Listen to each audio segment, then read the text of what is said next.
आवाज जा रहा है ना? देखो तो वो बढ़ेगा आगे पीछे हो, ठीक है ना? देखते हैं। प्रकाश के परिवर्तन को पूरा हम आज एक के दिन में ख़त्म कर देंगे। जितना देर 1 घंटा से 1.5 घंटा में ख़त्म हो जाएगा। पहला आएगा प्रकाश के परावर्तन है, प्रकाश के परावर्तन, प्रकाश के परावर्तन। तो पहला टॉपिक में आएगा क्या चाहिए कि प्रकाश किसे कहते हैं, ये ना आएगा जी, प्रकाश किसे कहते हैं, प्रकाश किसे कहते हैं, प्रकाश किसे कहते हैं, उसको मतलब ये है प्रकाश की सहायता से हम किसी वस्तु को देख पाते हैं। तो इसमें डिफिनेशन दिया गया, हम सब कौन किताब से पढ़े, भारतीय भवन किताब से, भारतीय भवन बुक से जो दिया गया है, 10th का है, पहला चैप्टर पढ़ रहे हैं। तो भारतीय भवन बुक सबके पास रहना चाहिए, बस इससे क्वेश्चन अथी कर सकता है, क्वेश्चन आंसरों का कुछ भी बन जाएगा। तो इसमें दिया गया प्रकाश वह कारक है जिसकी सहायता से हम किसी वस्तु को देख पाते हैं, प्रकाश वह कारक है जिसकी सहायता से हम किसी वस्तु को देख पाते हैं। तो प्रकाश में तो डिफिनेशन हो गया। उसको बाद आता है कि प्रकाश स्रोत किसे कहता है। अगला टॉपिक में क्या आएगा जी कि प्रकाश स्रोत किसे कहते हैं, प्रकाश स्रोत क्या आता है, प्रकाश स्रोत, प्रकाश स्रोत किसे कहते हैं, क्वेश्चन आएगा ना कि प्रकाश स्रोत किसे कहते हैं, ये ना आएगा कि प्रकाश स्रोत किसे कहता है, जिस वस्तु से प्रकाश निकलता हो, जिस वस्तु से प्रकाश निकलता हो उसे प्रकाश स्रोत कहते हैं। एग्जाम्पल में समझते हैं, बल्ब, लालटेन, दिया, सूर्य, तारा, आपको कहेगा चंद्रमा, तो चंद्रमा का अपना प्रकाश नहीं होता है, चंद्रमा का अपना प्रकाश नहीं होता है, वह सूर्य के प्रकाश से चमकता है, सूर्य के प्रकाश से चमकता है, चंद्रमा का खुद का प्रकाश नहीं है, ठीक ना। वो किसके प्रकाश से चमकता है, सूर्य के प्रकाश से चमकता है। तो प्रकाश स्रोत में कोई दिक्कत नहीं ना है। प्रकाश स्रोत उसे कहते हैं जिस वस्तु से प्रकाश निकलता है, जिस वस्तु से प्रकाश निकलता है उसे प्रकाश स्रोत कहते हैं, उसे क्या कहते हैं जी, प्रकाश स्रोत कहते हैं। जैसे हम समझें कि बल्ब, लालटेन, दिया, सूर्य, तारा ये सब हो गया। जो चंद्रमा का अपना प्रकाश नहीं है, सूर्य के प्रकाश से चमकता है, कोई दिक्कत नहीं ना। आगे की ओर देखते हैं। अगला टॉपिक आएगा प्रकाश स्रोत कितने प्रकार के होते हैं, प्रकाश स्रोत कितने प्रकार के होते हैं। तब प्रकाश स्रोत 2 प्रकार का होता है, प्रकाश स्रोत स्रोत 2 प्रकार का होता है। कितने प्रकार का होता है जी, 2 प्रकार के। प्रकाश स्रोत कितने प्रकार के होते हैं, 2 प्रकार का। एक होता है प्राकृतिक, एक होता है प्राकृतिक और दूसरा होता है मानव निर्मित। कैसे होता है, प्राकृतिक और मानव निर्मित, मानव निर्मित। एक होता है प्राकृतिक, एक होता है मानव निर्मित। अब प्राकृतिक किसे कहते हैं, प्राकृतिक स्रोत, यानी प्रकाश का प्राकृतिक स्रोत किसे कहते हैं। तब प्रकाश का प्राकृतिक स्रोत उसे कहते हैं जिसका खुद का प्रकाश हो, जिसका खुद का प्रकाश हो उसे प्राकृतिक स्रोत कहते हैं, जिसका खुद का यानी अपना प्रकाश हो, ये ना जे, जिसका अपना प्रकाश हो उसी को प्राकृतिक स्रोत कहते हैं। एग्जाम्पल में सूर्य हो गया, कैसे हो गया, सूर्य हो गया, फिर तारा हो गया। वो आदमी से लेता है नहीं ना, उसका अपना प्रकाश है, कोई से लेता होता नहीं है। अब मानव निर्मित में कैसे हो जाता है कि मानव ने बनाया हो, मानव के द्वारा बनाया गया प्रकाश उससे उत्सर्जित होता है, उसे मानव निर्मित कहते हैं। मानव निर्मित उसे कहते हैं जिसने मानव ने बनाया हो, कैसे बनाया है, मनुष्य ने उसे बनाया हो, उसे को मानव निर्मित प्रकाश कहते हैं। जैसे में कैसे हो गया, बल्ब हो गया, लालटेन हो गया, ट्यूब हो गया, ये सब हो गया ना, मरकरी, सब कुछ भी बोल सकते हैं, बोल सकते हैं ना, बहुत सारा बनाया है मानव ने। तो इसमें कोई दिक्कत नहीं ना है। प्राकृतिक स्रोत किसे कहते हैं, मानव निर्मित स्रोत कहते हैं। प्राकृतिक में खुद का प्रकाश होता है, मानव निर्मित मानव ने बनाया है, ये ना जे। तो इतना में कोई दिक्कत नहीं ना है।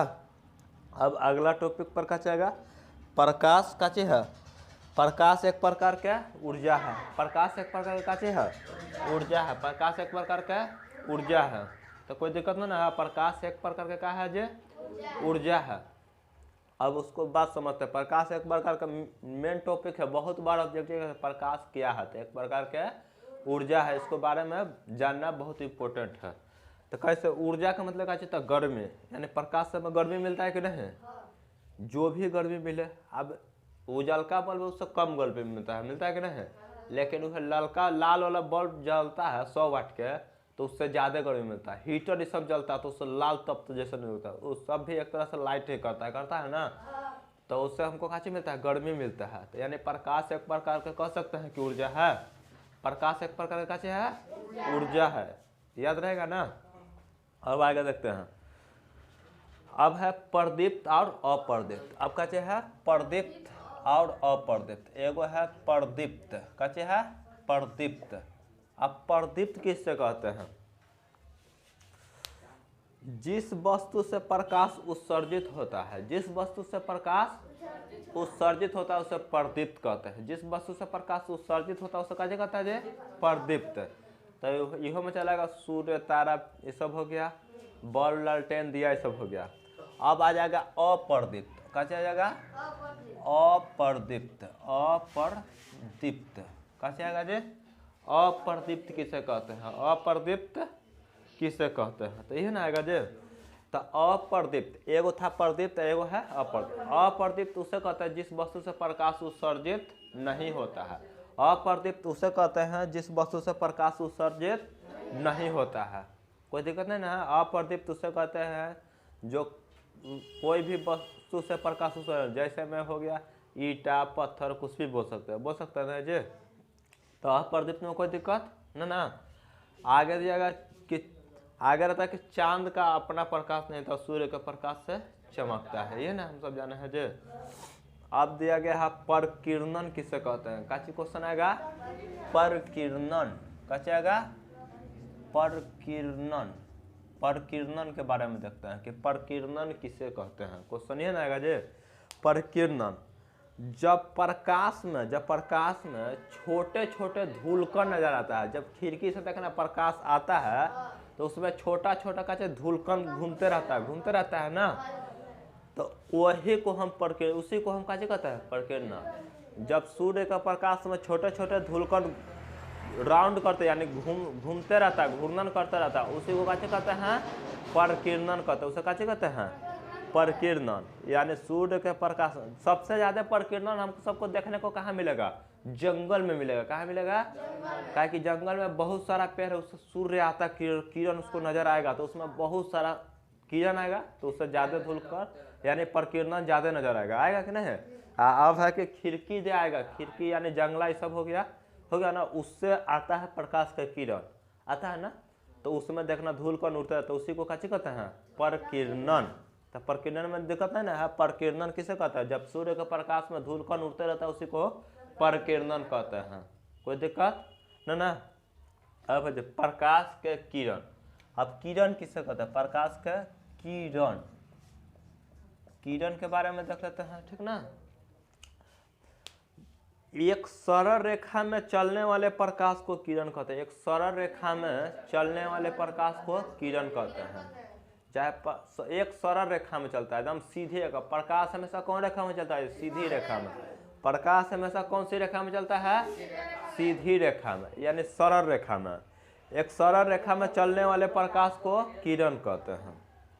अब आएगा किरण पुंज। क्या आएगा, किरण पुंज। क्या आएगा जे, किरण पुंज। अब हम सबको क्या पढ़ना है, किरण पुंज किसे कहते हैं। क्या आएगा, तो ये ढेर सारा किरणों के यानी किरणों के समूह को किरण पुंज कहते हैं। यानी बहुत सारे किरणों के समूह को क्या कहते हैं, किरण पुंज कहते हैं। ढेर सारा किरणों के समूह को क्या कहते हैं, किरण पुंज। किरण पुंज कितने प्रकार का होता है, 3 प्रकार का। किरण पुंज कितने प्रकार का होता है, 3 प्रकार का। अब देखते हैं कौन कौन होता है। अपसारी किरण पुंज, अभिसारी किरण पुंज और समानांतर किरण पुंज। एगो है अपसारी किरण पुंज, दूसरा है अभिसारी, क्या है अभिसारी, फिर है समानांतर, तीसरा क्या है समानांतर, तीसरा क्या है समानांतर। तो अभिसारी किरण पुंज और तीसरा क्या आएगा समानांतर। समानांतर ऐसे ना लिखाएगा जी, समानांतर, समानांतर किरण पुंज, ये ना आएगा जी। अपसारी किरण पुंज, अभिसारी किरण पुंज और समांतर किरण पुंज। समांतर ऐसे लिखा है, समांतर किरण पुंज, समांतर किरण पुंज। तो अब है कि अभिसारी किरण पुंज किसे कहते हैं? तो अभिसारी किरण पुंज उसे कहते हैं जो एक बिंदु से प्रकाश के किरण चारों तरफ फैल जाए। कैसे हो जाए? चारों तरफ फैल जाए। एक बिंदु से, देखो एक बिंदु है, एक बिंदु से प्रकाश के किरण चारों तरफ फैल जाए, उसे कैसे कहते हैं? अपसारी किरण पुंज। अपसारी किरण पुंज। अभिसारी किरण पुंज, जब प्रकाश के किरण एक बिंदु पर आकर मिल जाए, एक बिंदु पर आकर सब किरण मिल जाए, उसे अभिसारी किरण पुंज कहते हैं। उसे क्या कहते हैं? अभिसारी किरण पुंज। समानांतर किरण पुंज, जो एक ही लाइन में सब किरण चले, जो एक ही लाइन में सभी किरण यानी समानांतर रेखा में चले। कौन रेखा में चले? समानांतर रेखा में चले, उसे समानांतर किरण पुंज कहते हैं, यानी सब एक ही लाइन में चलेगा। कैसे? अब स्कूल का बच्चा जो लाइन से ठहरा होता है ना, प्रार्थना जब होता है तो कैसे होता है? सब लाइन से ठहरा होता है ना, तो सब लाइन से ठहरा होता है तो समानांतर रेखा में रहता है ना। जौन ट्रैक्टर किया एक डंडा खाओ, एगो स्पेशल लेकर घूमते रहता है कि नहीं? तो उसी प्रकार समानांतर समझ में आ रहा ना, स्कूल में लड़का सब एक लाइन से ठहरा रहता है कि नहीं?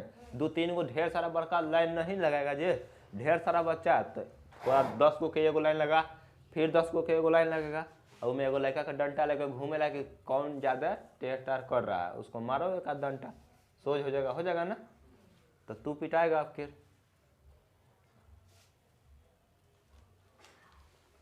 अब आगे हम सबके पढ़ना है पारदर्शी। कहाँ तो नीचे आओ, नजर आ रहा है कि उतना लास्ट है? देख लेना है नीचे। आगे हम सबका अब पढ़ना है पारदर्शी। कैसे पढ़ना है? पारदर्शी कैसे पढ़ना है? पारदर्शी किसे कहते हैं? कैसे पढ़ना हम सबका? पारदर्शी किसे कहते हैं? पारदर्शी यानी कोई भी वस्तु से प्रकाश पूरी तरह से पार कर जाए, कोई भी वस्तु से प्रकाश पूरी तरह से पार कर जाए, उसे कैसे कहते हैं? पारदर्शी। उसे कैसे कहते हैं? पारदर्शी। और बाद आएगा पारभासी। कैसे आएगा जी? पारभासी। कैसे आएगा? पारभासी। पारभासी ऐसे लिखा था जी, चलो कैसे लिखा था अपना देख लेना है, ठीक ना? उससे मेन पढ़ना मैंने, समझना मैंने। पारभासी, पारभासी उसे किसे कहते हैं? पारभासी जिस वस्तु से प्रकाश के किरण थोड़ा थोड़ा पार करे। क्या करे? थोड़ा थोड़ा पार करे, उसे पारभासी कहते हैं। पारदर्शी इससे पता चला पार कर जा रहा, पार क्वेश्चन में से पता चला, आई पारभासी है ना। पारदर्शी और पारभासी। पारदर्शी यानी पारदर्शी उसे कहते हैं जिस वस्तु से प्रकाश पूरी तरह से पार कर जाए। क्या कर जाए? पूरी तरह से पार कर जाए, उसे पारदर्शी कहते हैं कि नहीं? अब पारभासी, पारभासी जब प्रकाश के किरण उसे थोड़ा थोड़ा पार कर, कैसे करे? जैसे में तेल लगा कागज, कैसे रहेगा? तेल लगा कागज, घिसा हुआ शीशा में, ठीक ना, रगड़ा और घिसा से थोड़ा थोड़ा प्रकाश पड़ा, लेकिन प्लेन शीशा रहेगा तो पूरा पूरा पार कर जाएगा प्रकाश। अब है अपारदर्शी। अब कैसे पढ़ना है जब सबका? अपारदर्शी। कैसे पढ़ना है? अपारदर्शी। कैसे पढ़ना है? अपारदर्शी। अपारदर्शी किसे कहते हैं? अपारदर्शी किसे? जिस वस्तु से प्रकाश के किरण पार न करे, जिस वस्तु से प्रकाश के किरण पार एको ठोप नहीं, तनियो मुनी नहीं करेगा, उसे कहते हैं अपारदर्शी। तब पारदर्शी, पारभासी और अपारदर्शी समझ में आ गया ना? पारदर्शी किसे कहते हैं? जिस वस्तु से प्रकाश के किरण पूरी तरह से पार कर जाए, उसे पारदर्शी। अब दिया है पारभासी, जिस वस्तु से प्रकाश का किरण थोड़ा थोड़ा पार करे, थोड़ा थोड़ा पार करे, उसे पारभासी कहते हैं। अपारदर्शी कैसे? अपारदर्शी जिस वस्तु से प्रकाश के किरण पारे नहीं करे, जिस वस्तु से प्रकाश के किरण पारे नहीं करे, उसे अपारदर्शी कहते हैं। तब में कोई दिक्कत नहीं ना है। अब आगे हम सबको पढ़ना है प्रकाश के परावर्तन। अब है जो प्रकाश के परावर्तन जो लिख लेते हैं उसको बारे में देखते हैं। अब परावर्तन किसे कहते हैं? क्वेश्चन, प्रकाश के परावर्तन किसे कहते हैं, ये ना क्वेश्चन आएगा जी। परावर्तन किसे कहते हैं? क्वेश्चन अब आएगा तो यह आएगा ना। तो प्रकाश के परावर्तन किसे कहते हैं? किसी वस्तु से टकराकर प्रकाश के किरण वापस चलाता है। क्या चलता है? वापस चल जाता है, उसी को प्रकाश के परावर्तन कहते हैं। किसी वस्तु से टकराकर प्रकाश के किरण वापस लौटना प्रकाश के परावर्तन कहते हैं। ना कहते हैं जो पार नहीं करेगा वस्तु, क्या करेगा? आएगा प्रकाश के किरण, फिर टकरा कर उन्हीं को चल जाएगा, लेकिन उसका पार नहीं करेगा, नहीं ना करेगा, उसी को प्रकाश के परावर्तन कहते हैं। प्रकाश के परावर्तन के कारण ही हम किसी वस्तु को देख पाते हैं। जब प्रकाश का किरण, पहले बताओ, प्रकाश का किरण हमारे आंखों पर पड़ता है कि वस्तु पर पड़ता है? तब वस्तु पर पड़ता तभी हम देख पाते हैं, क्या कि उसका प्रकाश का किरण आकर उस वस्तु पर पड़ा, टकरा कर तब फिर हमारे आंखों पर आया, तब फिर हमारे आंखों पर आया है, तभी हम वस्तु को देख पाते हैं। मतलब अब अंधारा में हैं, क्या हम अपना आंख पर बारेंगे लाइट को तो क्या उन्हें को वस्तु नजर आएगा? लेकिन वह टॉर्च को वस्तु पर बारेंगे तो वस्तु पर जाकर लाइट टकरा कर तब हमारे आंखों तक आएगा, तब हम वस्तु को देख पाते हैं। एग्जाम्पल समझ में आ गया? कोई दिक्कत नहीं है। अब है परावर्तन के हम सबके नियम पढ़ना। कैसे पढ़ना है? परावर्तन के नियम। कैसे पढ़ना है? परावर्तन के नियम। परावर्तन के नियम। परावर्तन के नियम में दिया गया था कि समतल दर्पण है। कैसे है जे? समतल दर्पण। यह ना हम सब जानते हैं कि समतल दर्पण है, यहाँ से प्रकाश का किरण आ रहा है, आ रहा है ना, फिर इस बिंदु पर टकराएगा और इन्हें चले जाएगा। यह है प्रकाश के परावर्तन के नियम है ना। तो ये आ रहा है तो आपतित किरण, क्या बोलेंगे ना जी? आपतित किरण क्या बोलते हैं? कैसे बोलते हैं? आपतित किरण। एक कैसे बोलते हैं? परावर्तित किरण। इसे कैसे कहते हैं? परावर्तित किरण। परावर्तित किरण। एक कैसे बोलते हैं? परावर्तित किरण। ये ना बोलते हैं। ये कड़ा बोलते हैं आपतन बिंदु। कैसे बोलते हैं? आपतन बिंदु। कैसे बोलते हैं? आपतन बिंदु। एक बिच्चे बिच्चे वो लंब डलाएगा, इसको अभिलंब बोलते हैं। कैसे बोलते हैं? अभिलंब। इसे कैसे बोलते हैं? अभिलंब। इसे क्या बोलते हैं? अभिलंब बोलते हैं। कोई दिक्कत नहीं ना है। अब देखते हैं, तो इसको बीच में एक तरफ एंगल एन बन रहा है, एक तरफ एंगल एन बन रहा है, बड़ा ना। तो ये जब पड़े आई कौन बनाएगा? आई जब पड़े आर, तो इसको आपतन कोण बोलते हैं। आई वाला को आपतन कोण, आई वाला को कैसे बोलते हैं? आपतन कोण। कैसे बोलते हैं? आपतन कोण। एकरा बोलते हैं परावर्तन कोण। कैसे बोलते हैं? आपतन कोण, परावर्तन कोण। आपतन कोण और परावर्तन कोण। तो सबके बारे में बारी बारी से हम सब देख लेते हैं। अब है कि आपतित किरण किसे कहते हैं? आपतित किरण किसे कहते हैं? जब प्रकाश के आने वाला किरण को कैसे कहते हैं? आपतित किरण। प्रकाश के आने वाला किरण को कैसे कहते हैं जी? आपतित किरण। कोई दिक्कत नहीं है। प्रकाश के आने वाले किरण को कैसे कहते हैं? आपतित किरण। फिर परावर्तित किरण किसे कहते हैं? ये ना जी, जब प्रकाश का किरण आकर टकराकर वापस चल जाती है, उसी को कैसे कहते हैं? टकराकर, किसी वस्तु पर टकराकर वापस जाते हैं, उसी को परावर्तित किरण कहते हैं। कैसे कहते हैं? अभिलंब किसे कहते हैं? आपतित किरण और परावर्तित किरण। आपतित किरण और परावर्तित किरण के बीच में डाला गया लंब को कैसे कहते हैं? अभिलंब। आपतित किरण और परावर्तित किरण के बीच डाले गए लंब को कैसे कहते हैं? अभिलंब। कोई दिक्कत नहीं है। अब आएगा आपतन कोण किसे कहते हैं?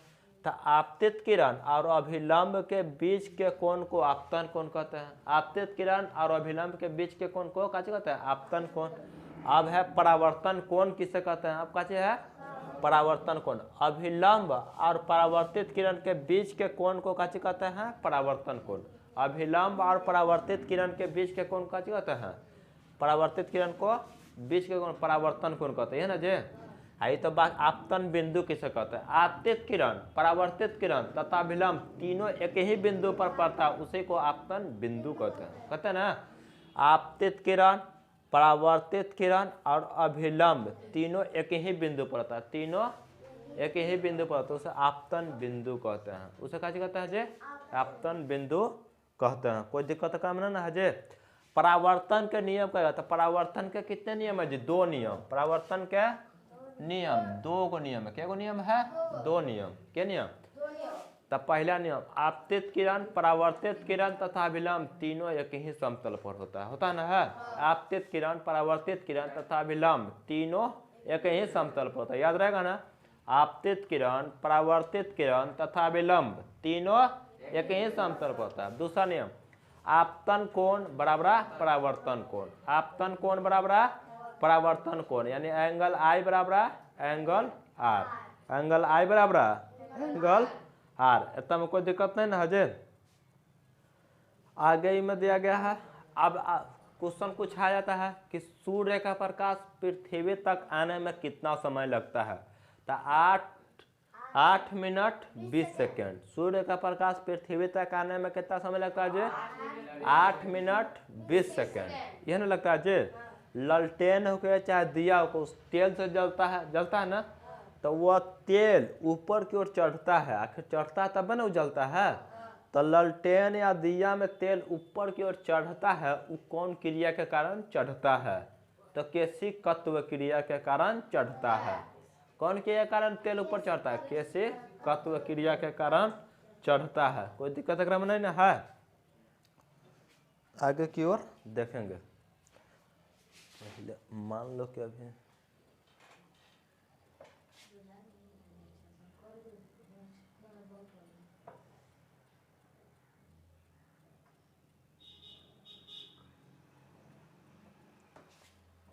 और सबको खाने से है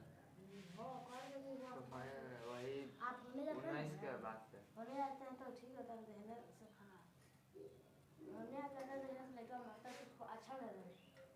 हाँ हो गया।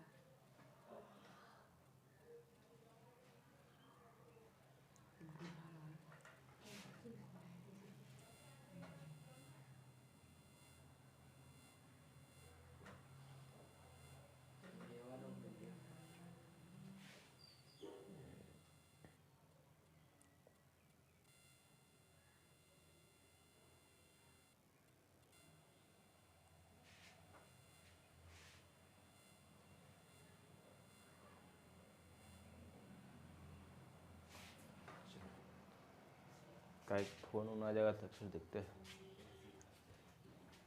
आगे देखते हैं। अब साफा जनाई रहा है ना? कोई दिक्कत नहीं ना है? आगे देखते हैं। अब आएगा कि प्रतिबिंब किसे कहते हैं। अब क्वेश्चन का जाएगा जे प्रतिबिंब का जाएगा, प्रतिबिंब का जाएगा, प्रतिबिंब का जाएगा, प्रतिबिंब किसे कहते हैं, यह ना क्वेश्चन आएगा। तब प्रतिबिंब के बारे में देख लेते हैं। प्रतिबिंब का मतलब छाया होता है। प्रतिबिंब का मतलब छाया, यानी हम सब सूर्य का प्रकाश में चलते हैं तो कुछ न कुछ तो छाया जरूर बनेगा। बनता है कि नहीं बनता है? उसी को प्रतिबिंब बनते हैं। दिखाई दे रहा है ना? प्रतिबिंब हम सबका कुछ न कुछ, मान लो कि ये रोड है ना, तो यहाँ पर आदमी चढ़ रहा है तो इसका कुछ न कुछ नीचे छाया बनेगा ना? ऐसे ही लेटा हुआ छाया बनेगा ना जमीन पर, उसी को क्या बोलते हैं? प्रतिबिंब। प्रतिबिंब 2 प्रकार का होता है। प्रतिबिंब 2 प्रकार का, एगो होता है वास्तविक, एगो होता है आभासी या काल्पनिक। आभासी या काल्पनिक मतलब होता है, दोनों का मतलब एक ही होता है। प्रतिबिंब कितने प्रकार का होता है जी? 2 प्रकार का। प्रतिबिंब 2 प्रकार का होता है। कितने प्रकार का होता है? 2 प्रकार का। प्रतिबिंब कितने प्रकार का होता है? 2 प्रकार का। कितने प्रकार का? 2 प्रकार के। एगो होता है वास्तविक। पहला प्रतिबिंब क्या होता है जी? वास्तविक। क्या होता है? वास्तविक प्रतिबिंब। पहला क्या होता है? वास्तविक प्रतिबिंब। वास्तविक प्रतिबिंब का, इसका मतलब क्या? वास्तविक किसी बिंदु स्रोत से आते प्रकाश के किरण, किसी बिंदु स्रोत से आती हुई प्रकाश के किरण परावर्तन के बाद, परावर्तन होगा जब प्रकाश का किरण किसी सतह पर पड़ेगा और परावर्तन होगा ना, तो किसी बिंदु स्रोत से आते प्रकाश का किरण परावर्तन के बाद जिस बिंदु पर वास्तव में मिलेगा, कैसे में मिलेगा? वास्तव यानी हकीकत में होगा वो काम, कैसे होगा? हकीकत में यानी वास्तव में मिलेगा, उसी को वास्तविक प्रतिबिंब कहते हैं। उसे कैसे बोलते हैं? वास्तविक। किसी भी बिंदु स्रोत से आती प्रकाश का किरण परावर्तन के बाद किसी बिंदु पर वास्तव में मिलेगा, किसी बिंदु पर वास्तव में मिलेगा, उसी को ही वास्तविक प्रतिबिंब कहता है। आभासी या काल्पनिक प्रतिबिंब, आभासी या काल्पनिक। अगला का चलेगा आभासी या काल्पनिक। आभासी, आभासी या काल्पनिक, कैसे? काल्पनिक। आभासी या काल्पनिक प्रतिबिंब किसे कहते हैं? यह ना क्वेश्चन आएगा जी, आभासी या काल्पनिक प्रतिबिंब किसे कहते हैं? तो किसी बिंदु स्रोत से आते प्रकाश के किरण, किसी बिंदु स्रोत से आते प्रकाश के किरण परावर्तन के बाद, परावर्तन के बाद वास्तव में नहीं मिलेगा, वास्तव में नहीं मिलेगा, उसी को ही हम आभासी या काल्पनिक प्रतिबिंब कहते हैं। यानी वह डॉट डॉट से नजर आएगा, कैसे होगा? ये होगा हकीकत लाइन मिलेगा, लेकिन ये डॉट डॉट लाइन से मिलेगा। कौन लाइन से मिलेगा? डॉट डॉट से, ये ना। तो आभासी या काल्पनिक प्रतिबिंब कहेंगे उसे, कैसे कहेंगे? आभासी या काल्पनिक प्रतिबिंब। कोई दिक्कत है में? ना है। आगे की ओर हम सब देखते हैं कि क्या हो सकता है। अब लेकिन वास्तविक प्रतिबिंब, वास्तविक प्रतिबिंब के नोट पॉइंट देखते हैं। वास्तविक प्रतिबिंब को पर्दे पर प्राप्त किया जा सकता है, वास्तविक प्रतिबिंब को पर्दा पर प्राप्त किया जा सकता है। यह वस्तु की अपेक्षा हमेशा उल्टा होता है। जौन पर्दा पर प्राप्त होगा वस्तु की अपेक्षा कैसे होगा? उल्टा। यानी वास्तविक प्रतिबिंब को पर्दे पर प्राप्त किया जा सकता है, लेकिन वस्तु की अपेक्षा उल्टा होगा, कैसे होगा? उल्टा। दायां वाला बायां नजर आएगा, बायां वाला दायां नजर आएगा। लेकिन आभासी प्रतिबिंब में इसे पर्दे पर प्राप्त नहीं किया जा सकता है, क्योंकि डॉट डॉट से बनेगा ना, जैसे पर्दा पर कैसे दिखा सकते हैं। तो वह आभासी या काल्पनिक प्रतिबिंब को, आभासी या काल्पनिक प्रतिबिंब को पर्दे पर प्राप्त नहीं किया जा सकता है, लेकिन यह वस्तु की अपेक्षा सीधा प्रतिबिंब बनता है। यह वस्तु की अपेक्षा सीधा प्रतिबिंब बनता है। आभासी प्रतिबिंब सीधा प्रतिबिंब बनता है, लेकिन वास्तविक प्रतिबिंब उल्टा प्रतिबिंब बनता है। लेकिन उसे पर्दा पर प्राप्त कर सकते हैं वास्तविक प्रतिबिंब को, और एकरा में दिया आभासी या काल्पनिक प्रतिबिंब को पर्दा पर प्राप्त नहीं कर सकते हैं। तो कोई दिक्कत कम नहीं ना है। अब समतल दर्पण द्वारा, आगे क्वेश्चन है, समतल दर्पण द्वारा बना प्रतिबिंब कैसन होगा? समतल दर्पण द्वारा बना प्रतिबिंब किस तरह का होगा? यह समतल दर्पण में प्रतिबिंब पीछे बनेगा, इसमें क्वेश्चन दिया गया है, भारतीय भवन के बुक में भी दिया गया। समतल दर्पण द्वारा बना प्रतिबिंब के बारे में देखते हैं। तो क्या कर दिया गया देख लेते हैं। समतल दर्पण के पीछे प्रतिबिंब बनता है। कोई भी दर्पण लेगा तो उसका प्रतिबिंब कैसे बनेगा? पीछे बनेगा। फिर प्रतिबिंब का आकार वस्तु के आकार के बराबर होता है। प्रतिबिंब का आकार वस्तु के आकार के बराबर होता है, यानी देखेगा जितना प्रतिबिंब रहेगा उतने वस्तु के आकार के बराबर आएगा। प्रतिबिंब वस्तु की अपेक्षा सीधा बनता है। प्रतिबिंब है जो वस्तु की अपेक्षा कैसे बनता है? सीधा। समतल दर्पण में वस्तु की अपेक्षा प्रतिबिंब कैसे बनता है? सीधा। प्रतिबिंब पश्चिम रूप से उल्टा होता है, पश्चिम रूप से उल्टा, यानी दायां वाला बायां नजर आएगा, बायां वाला दायां नजर, लेकिन प्रतिबिंब भी सीधा रहेगा। मूड़ी ऊपर है तो ऊपर ही रहेगा, नीचे है गोर तो नीचे ही रहेगा ना जे। अब देखते हैं, प्रतिबिंब दर्पण से उतना ही पीछे बनता है जितना वस्तु पीछे रहता है। जितना वस्तु पीछे रहेगा प्रतिबिंब से उतना ही पीछे दर्पण में बनेगा ना। अगर दर्पण में, अगर हम कोई दर्पण के सामने ठहरा होकर दौड़ेगा ना, 1 के स्पीड से दौड़ेगा तो उसमें कितना के स्पीड से नजर आएगा? 2 के स्पीड से। कितना के स्पीड से नजर आएगा? 1 के स्पीड से अगर शीशा में नजर आएंगे, दौड़ेंगे तो उसमें कितना के स्पीड से नजर आएगा? 2 के स्पीड से नजर आएगा। प्रतिबिंब आभासी होता है। समतल दर्पण में प्रतिबिंब आभासी होता है, इसे पर्दे पर प्राप्त नहीं किया जा सकता, इसे पर्दा पर प्राप्त नहीं किया जा सकता है। गोलीय दर्पण के बारे में आप देखते हैं, कैसे देखते हैं? गोलीय दर्पण कैसे देखते हैं? गोलीय दर्पण, गोलीय दर्पण के बारे में देखते हैं। गोलीय दर्पण किसे कहते हैं? क्वेश्चन आएगा ये ना जे। तो गोलीय दर्पण किसी खोखले गोले का भाग होता है। गोलीय दर्पण किसी खोखले गोले का भाग होता है। गोलीय दर्पण किसी खोखले गोले का भाग होता है। जो इसके यहाँ से ऐसे करेंगे तो बीचे बीचे इसको सी, एकरा वक्रता केंद्र बोलते हैं। ऐसे कैसे बोलते हैं? सी, यानी केंद्र को कैसे बोलते हैं? वक्रता केंद्र कैसे बोलते हैं हम? अब वक्रता केंद्र में यहाँ से एन दूरी जाएगा तो वक्रता त्रिज्या होगा। कैसे होगा? वक्रता त्रिज्या। चाहे एन से इस तरफ आएगा तो यह वक्रता त्रिज्या का कि रेडियस का काम करता है, गोलना में करता है ना। इसके बीच में कन्हू रहेगा तो फोकस, यानी फोकस दूरी रहेगा। कैसे होगा? फोकस। तो इसी तरफ भी तो फोकस बनेगा ना। तो गोलीय दर्पण समझ में आ गया। गोलीय दर्पण में क्या हो सकता है? गोलीय दर्पण किसी खोखले गोले का भाग है, उसको बीच यानी केंद्र वाला भाग को वक्रता केंद्र बोलते हैं, बीच वाले भाग को वक्रता केंद्र बोलते हैं। आप वक्रता त्रिज्या कैसे कहते हैं? तो वक्रता त्रिज्या गोलीय दर्पण के बीच वक्रता केंद्र और ध्रुव के बीच के दूरी को वक्रता त्रिज्या कहते हैं। फोकस किसे कहते हैं? ध्रुव और फोकस के बीच के दूरी को फोकस दूरी कहते हैं। अच्छा है, वक्रता केंद्र और फोकस के बीच के दूरी को क्या कहते हैं? फोकस दूरी भी कहते हैं। दोनों तरफ से दूरी होता ना। तो इसीलिए आर एफ बराबर r/2 होता है, यानी त्रिज्या के आधा होता है फोकस दूरी। त्रिज्या के आधा होता है फोकस दूरी, इसीलिए इसका फार्मूला बनता है एफ बराबर r/2। एफ बराबर r/2। यहाँ पर बड़का आर भी लिख देंगे तो कोई दिक्कत नहीं है, कोई दिक्कत नहीं है। अब देखते हैं, यह गोलीय दर्पण से उत्तल दर्पण और अवतल दर्पण बना है। यह गोलीय दर्पण से उत्तल दर्पण अवतल दर्पण, इतना में कोई दिक्कत नहीं है। अब तो इसको मिटाते हैं, फिर से आगे की ओर देखेंगे।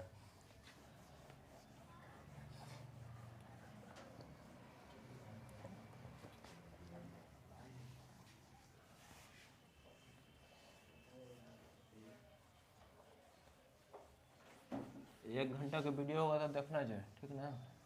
के मिनट किसका हुआ? 32। अभी आधे नहीं हुआ है, देखते हैं।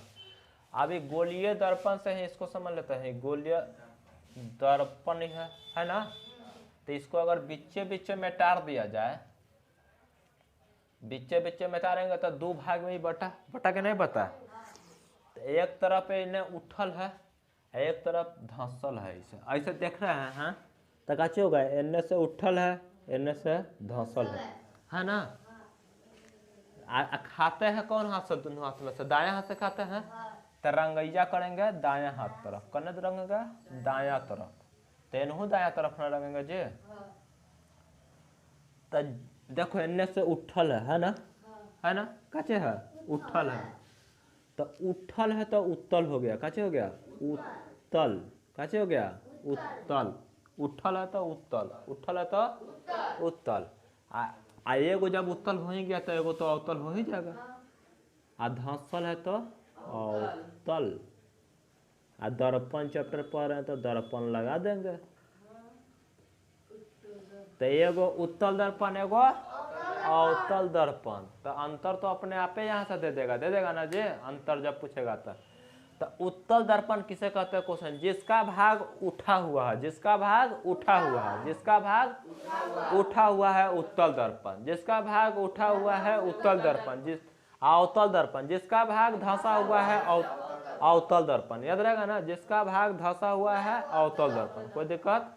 जिसका भाग धंसा हुआ है अवतल दर्पण, और जिसका भाग उठा हुआ है उत्तल दर्पण, कोई दिक्कत नहीं ना। अब आगे की ओर देखेंगे। उत्तल दर्पण अवतल दर्पण समझ में आ गया। इसमें देख लेते हैं, इसमें केंद्र बनेगा, यह ना बनेगा जी। तो यहाँ पर कुछ न कुछ फोकस बनेगा, यहाँ पर भी कुछ न कुछ फोकस बनेगा ना। तो ये इसको फोकस बोलते हैं। यहाँ पर ये वाला दूरी को पी यानी ध्रुव बोलते हैं। कैसे बोलते हैं? ध्रुव। कैसे बोलते हैं जी? ध्रुव। कैसे बोलते हैं? ध्रुव। पी को ध्रुव बोलते हैं, एफ को फोकस बोलते हैं, सी यानी वक्रता केंद्र बोलते हैं, एफ को फोकस बोलते हैं। आई ध्रुव और वक्रता केंद्र के बीच के जितना दूरी है उसको वक्रता त्रिज्या बोलते हैं। कैसे बोलते हैं? वक्रता त्रिज्या। तो यहाँ से भी तो वक्रता त्रिज्या ही होगा जी। तो उत्तल दर्पण और अवतल दर्पण समझ में आ गया ना? हाँ, कोई दिक्कत नहीं है उत्तल दर्पण अवतल दर्पण में? उत्तल दर्पण और अवतल दर्पण के बीच वक्रता त्रिज्या के बीच संबंध देखना रहेगा, तो इसमें ज़्यादा कुछ नहीं, अब ज़्यादा क्वेश्चन एग्जाम में पूछा था, एफ बराबर r/2 याद रखना। यानी फोकस दूरी वक्रता त्रिज्या के आधी होती है। जब वक्रता त्रिज्या पूछेगा तब फोकस दूरी के दुगना होता है, फोकस दूरी के दुगना, क्योंकि दो गो फोकस दूरी मिल रहा है तब जाके एगो त्रिज्या बड़ा है ना। लेकिन फोकस दूरी वक्रता त्रिज्या के आधा है, चाहे एन्ने वाला भाग देखो चाहे एन्ने वाला भाग देखो, देखो आधा है ना, तो यानी r/2 हुआ। अब आगे की ओर देखते हैं क्या हो सकता है। इतना में कोई दिक्कत नहीं ना है? इतना में कोई दिक्कत? उत्तल दर्पण अवतल दर्पण में समझ में आ गया है ना? अब देखते हैं कि उत्तल दर्पण में किस किस ढंग से क्वेश्चन को बना सकते हैं। अब है ई एगो मान लेते हैं, ऐसे मान लेते हैं, तो ये हो गया अवतल दर्पण, क्या कि धंसल भाग है ना, ये है उठल है भाग है ना, उठल है तो उत्तल दर्पण है। तो ऐसे करते हैं, ये वक्रता केंद्र है, एक जो फोकस है, ये है ध्रुव है ना, ये हम ऐसे पढ़ लेते हैं। तो इसमें यहाँ पर फोकस मान लेते हैं, यहाँ पर वक्रता केंद्र मान लेते हैं, मान लो ना। जब तब कहेगा कि प्रकाश का किरण ध्रुव से जाएगा, तो कहाँ से जाएगा? ध्रुव से, तो ध्रुव ही है ना जे, तो प्रकाश का किरण ऐसे ध्रुव से आ जाएगा तो वापस हो जाएगा नीचे की तरफ, हो जाएगा ना। जब प्रकाश का किरण ध्रुव से जाएगा तो वह उल्टा प्रतिबिंब बनाते हुए नीचे की तरफ चल जाएगा। तो इसमें भी ध्रुव से जाएगा, अवतल दर्पण में गया तो उत्तल दर्पण में जाएगा, तो ऐसे ही जाएगा ना। तो प्रकाश का किरण इसमें भी ध्रुव से जाएगा तो वह नीचे की ओर वापस लौट जाएगा ना, पार नहीं कर रहा है ना कर रहा है। अब आगे देखते हैं इसी में। अब मान लो कि प्रकाश का किरण तो ध्रुव से गया था ना। अब देखते हैं ध्रुव के लिए कोई दिक्कत ना है। अब कहाँ से गुजारा जाएगा? जब प्रकाश के किरण वक्रता केंद्र से जाएगा, तो कैसे से जाएगा? वक्रता पहले फोकस से जाएगा। मान लो कि जब प्रकाश के किरण मान लो कि समानांतर रेखा में आ रहा है, काची रेखा में आ रहा है, तो वह फोकस से होकर गुजरेगा। कौन से होकर गुजरेगा? समानांतर रेखा में आ रहा है तो फोकस से जाएगा। तो इसमें अगर प्रकाश का किरण आ रहा है तो टकरा कर ऐसे चल जाएगा, लेकिन फोकस की ओर डॉट डॉट डॉट डॉट से चिन्ह हो जाएगा ना। अब आते हैं और लेते हैं अवतल दर्पण उत्तल दर्पण लेते हैं, ठीक। एक फोकस, ये ध्रुव है, ये फोकस है, ये वक्रता केंद्र है ना।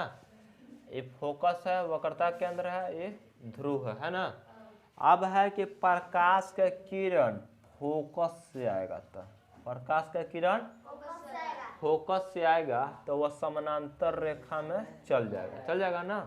तो प्रकाश का किरण फोकस से आएगा तो कहाँ चल जाएगा? जो समानांतर रेखा में वापस चले जाएगा। तो इसमें भी यह फोकस है, तो लेकिन एन्ने वाला भाग रंगल है तो एन्ने तो नहीं ला सकते ना। एक सामने इसे भले ला सकते हैं, लेकिन एक पार नहीं करेगा, डॉट डॉट डॉट डॉट जाएगा ना। तो यही से पता चल रहा है कि ई में आभासी प्रतिबिंब बढ़ रहा है, आभासी या काल्पनिक, आई में वास्तविक प्रतिबिंब बढ़ रहा है ना।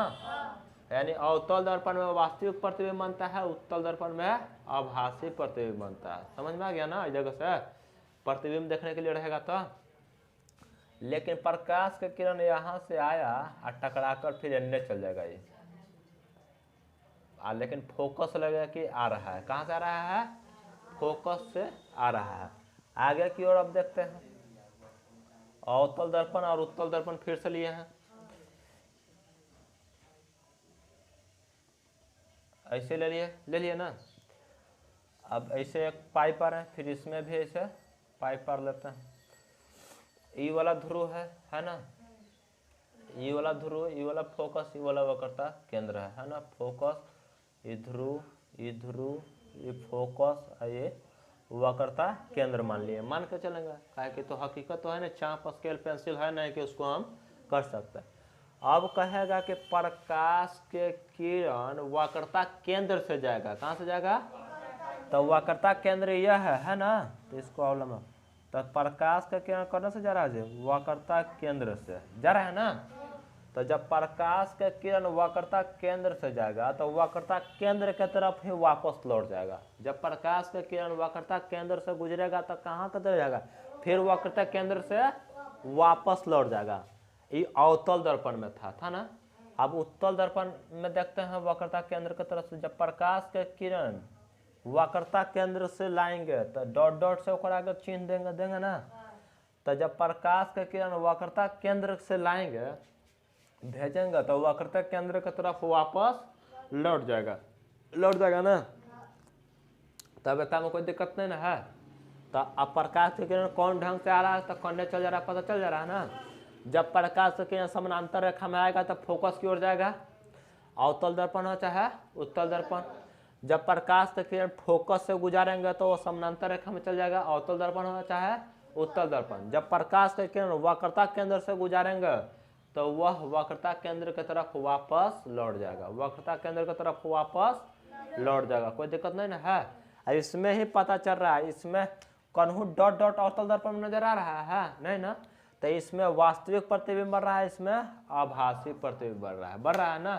तो अवतल दर्पण और उत्तल दर्पण में अंतर पूछ देगा तो पहले तो चित्र का अंतर हो जाएगा ना। एक भाग ऐसा चित्र है, एक ऐसा चित्र है ना। ई में देखेंगे और उत्तल दर्पण में अंतर है तो उत्तल दर्पण का भाग उठा हुआ रहता है, अवतल दर्पण का भाग धंसा हुआ रहता है ना। लेकिन उल्टा हो जाता है रंगैया के भाग में, उत्तल दर्पण के धंसा हुआ भाग रंगाता है, उत्तल दर्पण के धंसा हुआ भाग रंगाता है। देखो उत्तल दर्पण का धंसल भाग रंगा रहा है और अवतल दर्पण का उठा हुआ भाग रंगा रहा है, अवतल दर्पण का उठा हुआ भाग रंगा रहा है ना। आप देख रहे हैं तो अवतल दर्पण में वास्तविक प्रतिबिंब बन रहा है और उत्तल दर्पण में डॉट डॉट के चिन्ह से बना था आभासी या काल्पनिक प्रतिबिंब बन रहा है, तो कोई दिक्कत नहीं ना है। तो इसी ढंग से क्वेश्चन को देखते हुए बढ़ चलेंगे। तो इतना सारा डिफिनेशन भी तो याद हो गया, डिफिनेशन में समझ में आ गया है ना।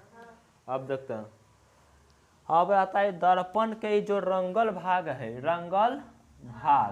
ना। तो एक कौची से रंगा था, सिल्वर ब्रोमाइड से रंगाता है। किससे रंगाता है, सिल्वर। तो AgBr से रंगा, एक सिल्वर ब्रोमाइड बोलते हैं, क्या बोलते हैं, सिल्वर ब्रोमाइड का सूत्र AgBr होता है।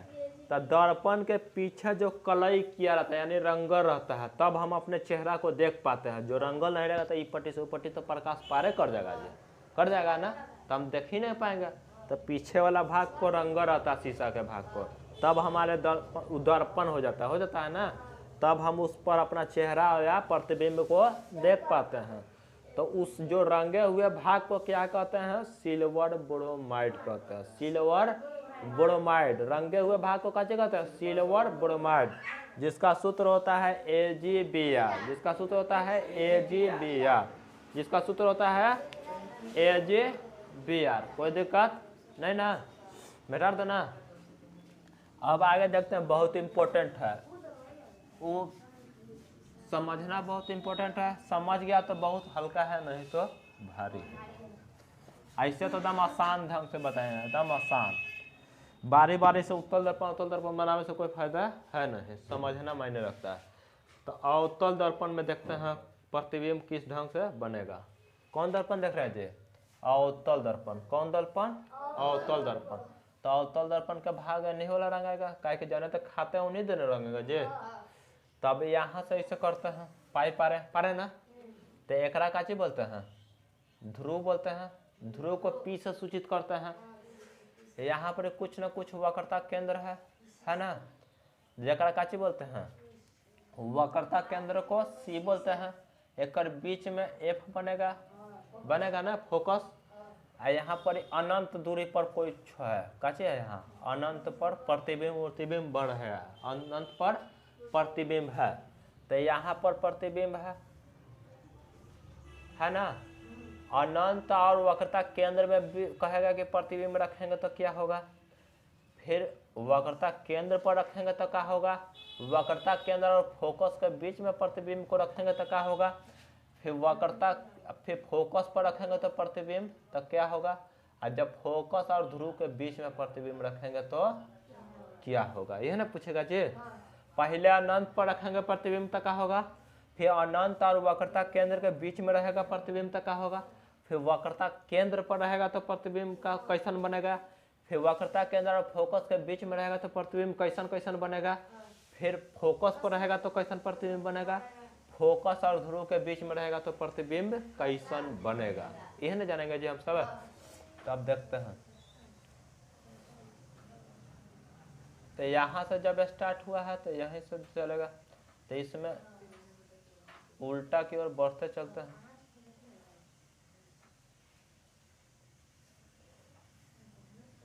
अब देखते हैं, इजक से देख रहे हैं 1 नंबर 2 नंबर 3 नंबर 4 नंबर, ये 5 नंबर हुआ ना, तो इनमें से 1 नंबर 2 नंबर 3 नंबर 4 नंबर और ये 5 नंबर, नंबर बाय नंबर समझ लेंगे। कहेगा कि प्रतिबिंब कहाँ, प्रतिबिंब अनंत पर रहेगा, प्रतिबिंब अनंत पर रखेंगे तो कहाँ बनेगा, तो देखो 1 नंबर यह है ना, तब फोकस पर बन रहा है प्रतिबिंब, बन रहा है ना, प्रतिबिंब अनंत पर रहेगा तो कहाँ बनेगा जी, फोकस पर, लेकिन देखो उल्टा बन रहा है प्रतिबिंब, कैसा बन रहा है, उल्टा, कैसा बन रहा है, उल्टा, उल्टा प्रतिबिंब बन रहा है, तो उल्टा प्रतिबिंब बन रहा है, जब उल्टा प्रतिबिंब बनेगा तो यथी भी तो रहेगा ना, इसमें देखते हैं अनंत पर रहेगा तो फोकस पर बनेगा, उल्टा प्रतिबिंब रहेगा, अब प्लस में एकदम छोटा प्रतिबिंब बन रहा है, देखो है ना, छोटा पर सबके मुकाबले प्रतिबिंब कैसे है, छोटा, यानी फोकस पर बनेगा, उल्टा बनेगा, अनंत पर वस्तु रहेगा तो कैसे कहिए फोकस पर बनेगा, उल्टा बनेगा, फिर सबसे छोटा प्रतिबिंब बनेगा, लेकिन वास्तविक रहेगा, कैसे बनेगा, काहे कि उल्टा प्रतिबिंब बनता है तबे वास्तविक प्रतिबिंब बनता है, सीधा प्रतिबिंब बनता है तो आभासी या काल्पनिक प्रतिबिंब रहता है ना। अब देखते हैं अनंत, लेकिन सबसे छोटा प्रतिबिंब बनेगा, बनेगा ना, सबसे छोटा प्रतिबिंब वस्तु को कहाँ रखेंगे तो बनेगा, तो अनंत पर रखेंगे तो बनेगा, ठीक ना।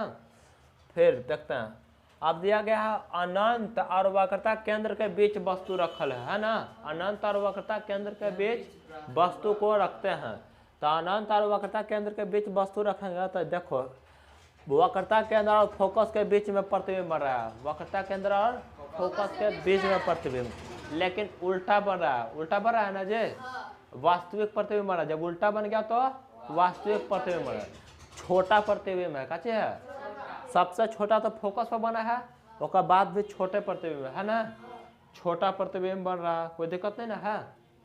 अब देखते हैं, अब वक्रता केंद्र पर रहेगा प्रतिबिंब तो देखते हैं, वक्रता केंद्र पर प्रतिबिंब ना तो 3 नंबर के सामने 3 नंबर है ना, यानी वक्रता केंद्र पर प्रतिबिंब रहेगा तो एकदम सेम साइज यानी समान आकृति के बनेगा, कैसे बनेगा, समान आकृति के प्रतिबिंब बनेगा, उल्टा प्रतिबिंब बनेगा, कैसा बन रहा है, उल्टा बन रहा है ना प्रतिबिंब जी, कैसा बनेगा, उल्टा प्रतिबिंब बनेगा, और फिर समान आकृति के बन रहा है, और फिर वास्तविक प्रतिबिंब बनेगा, वास्तविक प्रतिबिंब तो एकदम सीधा सीधे बढ़ रहा है ना। जब प्रतिबिंब आगे की ओर बढ़ रहे हैं वक्रता केंद्र और फोकस के बीच में रहेगा, वक्रता केंद्र और फोकस के बीच में रहेगा, तो 4 नंबर यह है ना, तब अब समान था तब बड़ा बनेगा, उल्टा बनेगा, बड़ा बनेगा, वास्तविक बनेगा, बनेगा ना। अब प्रतिबिंब चल जाएगा फोकस पर, प्रतिबिंब कहाँ चल गया, फोकस पर, प्रतिबिंब कहाँ चल गया जी, फोकस पर, तब फोकस पर चल गया तो सबसे बड़का प्रतिबिंब बनेगा, लेकिन उल्टा ही बनेगा, कैसा बनेगा, उल्टा ही बनेगा, बनेगा ना, तब लेकिन सबसे बड़ा प्रतिबिंब बनेगा और वास्तविक प्रतिबिंब बनेगा, कैसा बनेगा, वास्तविक प्रतिबिंब बनेगा। लेकिन एक ही गो यहाँ पर चलता है, जब फोकस और ध्रुव के बीच में प्रतिबिंब है, फोकस और ध्रुव के बीच में प्रतिबिंब है ना, फोकस है ये ध्रुव है ना, फोकस और ध्रुव के बीच में प्रतिबिंब है, तो फोकस और ध्रुव के बीच में प्रतिबिंब तो दर्पण के पीछे प्रतिबिंब बनता है, दर्पण के पीछे प्रतिबिंब बनता है, सीधा बनता है, बड़ा बनता है, सीधा बनता है, जब सीधा बन गया उल्टा बना था, लेकिन इनमें कैसा प्रतिबिंब बन रहा, सीधा, तो सीधा बनेगा तो आभासी या काल्पनिक प्रतिबिंब बनेगा इसमें। तो हमको का अवतल दर्पण प्रतिबिंब, वास्तविक प्रतिबिंब बन रहा है, आभासी प्रतिबिंब बन रहा है ना। लेकिन उत्तल दर्पण में सिर्फ आभासी या काल्पनिक प्रतिबिंब बनता है, वास्तविक प्रतिबिंब नहीं। लेकिन अवतल दर्पण एक ऐसा दर्पण है जो वास्तविक और आभासी प्रतिबिंब दोनों बनता है। समझ में आ गया ना। तो ऑब्जेक्टिव सबसे बहुत निकलता है। अब अवतल दर्पण का उपयोग देख लेते हैं। अवतल दर्पण का उपयोग, अवतल दर्पण का उपयोग, अवतल दर्पण का उपयोग कहाँ कहाँ करते हैं, यहो ऑब्जेक्टिव में बहुत बार पूछा है क्वेश्चन कि अवतल दर्पण का उपयोग कहाँ कहाँ करता है। अवतल दर्पण का उपयोग दाढ़ी बनाने में हजामत के रूप में करा जाता है। जो दर्पण ले लेता है दाढ़ी बनाने वाला हजामत, वो अवतल दर्पण करता है। कौन दर्पण करता है? अवतल दर्पण के। टॉर्च हो गया वाहन के हेडलाइट, यानी गाड़ी के जो अगल का हेडलाइट रहता है, जो लाइट करता है, वो कौन दर्पण करता है? अवतल दर्पण करता है। कौन दर्पण करता है? अवतल दर्पण के। रोगियों के नाक, कान, आँख ये सब जांच करने में डॉक्टर अवतल दर्पण का प्रयोग करता है। कौन दर्पण का प्रयोग करता है? अवतल दर्पण के प्रयोग करता है। कोई दिक्कत है ना है? अवतल दर्पण का उपयोग में समझ में आ गया ना कि कौन कौन में होगा। अवतल दाढ़ी बनाने में करेगा डॉक्टर, टॉर्च, वाहन इस सब में करेगा डॉक्टर, आँख नाक कान जांच करने में करता है सब। तो कोई दिक्कत नहीं है। अब उत्तल दर्पण के बारे में देख लेते हैं। क्या चीज देखते हैं? उत्तल दर्पण में किस किस ढंग के प्रतिबिंब बनेगा। उत्तल दर्पण में ज्यादा प्रतिबिंब नहीं, अवतल दर्पण में जब लेंस चैप्टर पढ़ेंगे तो उत्तल लेंस में ज्यादा प्रतिबिंब बनेगा, अवतल लेंस में नहीं बनेगा। ठीक ना, ज्यादा। तो उत्तल दर्पण में प्रतिबिंब को देखते हैं। कौन दर्पण में? जे उत्तल दर्पण में। उत्तल दर्पण, उत्तल दर्पण में प्रतिबिंब। तो यहाँ पर पूछेगा कि उत्तल दर्पण में अनंत पर रहेगा वस्तु, तो कहाँ रहेगा? अनंत पर वस्तु रहेगा तो प्रतिबिंब कहाँ बनेगा? फोकस पर बनेगा। अनंत पर रहेगा तो कहाँ पर बनेगा? फोकस पर बनेगा। आभासी बनेगा। फोकस पर बनेगा, आभासी बनेगा। सीधा प्रतिबिंब बनेगा। और जब सीधा प्रतिबिंब होता, आभासी तो बनना तय है, आभासी बनेगा तो सीधा बनेगा, सीधा बनेगा तो आभासी। आभासियों को काल्पनिक बोलते हैं, बोलता ना है। वास्तविक तो अकेले ये है ना। अब जब ध्रुव और अनंत के बीच में रहेगा, जब प्रतिबिंब ध्रुव और अनंत के बीच में, तो दर्पण के पीछे बनेगा। दर्पण के पीछे ध्रुव एवं फोकस के बीच बनेगा। ध्रुव एवं फोकस के बीच में भी बनेगा। आभासी बनेगा। कैसा बनेगा? आभासी। जब आभासी प्रतिबिंब बनेगा तो सीधा प्रतिबिंब बनेगा। और छोटा प्रतिबिंब, कहूँ भी प्रतिबिंब रहेगा तो उसमें छोटा प्रतिबिंब बनेगा। कैसा बनेगा? छोटा प्रतिबिंब। छोटा प्रतिबिंब बनने के कारण ही हम सब इस सब लाइट को देखते हैं। दर्पण के पीछे देखने के लिए, पीछे के गाड़ी को देखने के लिए हम प्रयोग करते हैं साइड मिरर के रूप में प्रयोग करते हैं। गाड़ी का साइड मिरर का हेडलाइट को प्रयोग अवतल दर्पण के रूप में करता है, लेकिन साइड मिरर के रूप में उत्तल दर्पण का प्रयोग करता है, क्योंकि उसमें छोटा प्रतिबिंब बनता है, सीधा प्रतिबिंब बनता है। इसी के कारण, सीधा प्रतिबिंब बनने के कारण ही तो उत्तल दर्पण के उपयोग में देखते हैं। उत्तल दर्पण के उपयोग देखते हैं। कैसे देखते हैं? उपयोग में उत्तल दर्पण का उपयोग किस किस चीज में करते हैं? तो उत्तल दर्पण गाड़ी के साइड मिरर के रूप में देखते हैं। कच में कर देखते हैं? गाड़ी के साइड मिरर यानी पीछे के देखने में। ये ना होगा जी। अब आगे की ओर हम सब बढ़ते हैं। अब इतने में से मेन था, लेकिन अब आगे तो थोड़ा थोड़ा है चिन्ह परिपाटी है। क्या चीज है?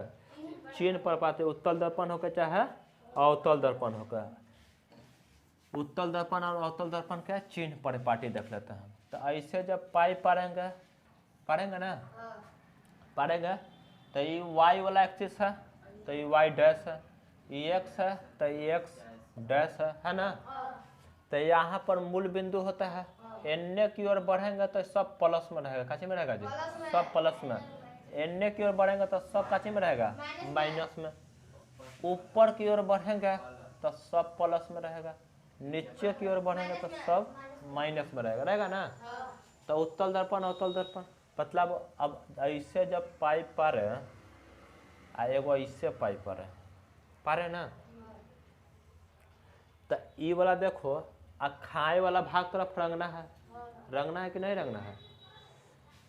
तो एन्ने वाला भाग को रंगते हैं, एन्ने वाला खाने वाला भाग को रंगना, एकर वाला हेन्ने भाग रंगाएगा। ये अलग अलग प्रतिबिंब बना पड़ेगा ना जी, न तो एक ही में बनाएगा तो कोई दिक्कत नहीं। चलो एन वाला रंग देते हैं, क्या दिक्कत है, रंग आ गया।